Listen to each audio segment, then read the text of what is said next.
लोग हमके कहता कि ई बड़ी खराब ननद बड़ी, घर फोड़नी फुआ भइल बड़ी, आग लगौनी फुआ भइल बड़ी, माने ननद फुआ के नाम पर तो एकदम हम बदनाम हो गइल बानी। त लोग ई नइखे बुझत कि हम काहे खराब ननद भइल बानी, हैं?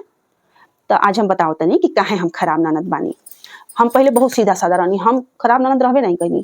त का बाटे कि जब हम छोट रहनी, तो हमरे भैया के जब लड़ाई होखे, तो हमार भैया हमरा के खूब कूट-कूट के मारत, बड़ी मार मारस हमरा के।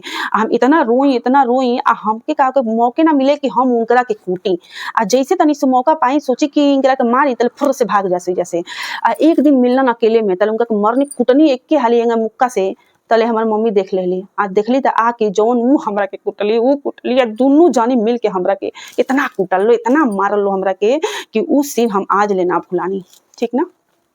तो फिर हम सोचनी कि हमार तो बदलवा पूरा होइए नहीं के पावत कि हम इनका के मारिए नहीं के पावत, खाली इहे हमरा के मार के भाग जाता। तो कहनी कि रुको इनका बियाह होखे द तब बताओ तनी ये लोग के। ओकरे बाद बियाह हो गई। तो अपनी भौजाई के हम कान भरल शुरू कर देनी, कहनी कि इनकर कान भरल भाई के खिलाफ बहुत जरूरी हो गइल बाटे। अब इहे एगो सहारा बाड़ी जवन कि हमार बदला पूरा कर सकेली। तो का कहनी कान भरनी भाई के खिलाफ खूब। तब हमर भौजाई ले गली बड़ा प्यार से हमारे भाई के रूमे में कि तनी चली ता जाके उनका के जवन अंडा कुटली, इतना मरली उनकरा के कि पहरा ले रोए के आवाज सुनाई देत रहे उनकर। तब जाके हमरा इतना समझ जा कलेजा के ठंडक मिलल, हाँ? कि आज जाके हमर बदला ई पूरा भइल बाटे। ई बदला हमर भौजाई लेली ह।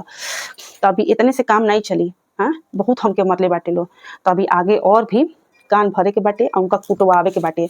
तो जेकरा भी जौन कहे के बा तौन कह लो हमरा के, चाहे खड़ूस ननद जौन ननद कहे के बा कह लो, हमरा उससे कोनो फर्क नहीं पड़त। ठीक? जाओ कह लो। काहे कि जौन भइल बाटे तो हम भोगले बानी ना। हमके पता माने कि हम कितना पिटाई रहनी। तो लोग का पता बा। बड़ी मार खइले बानी हम।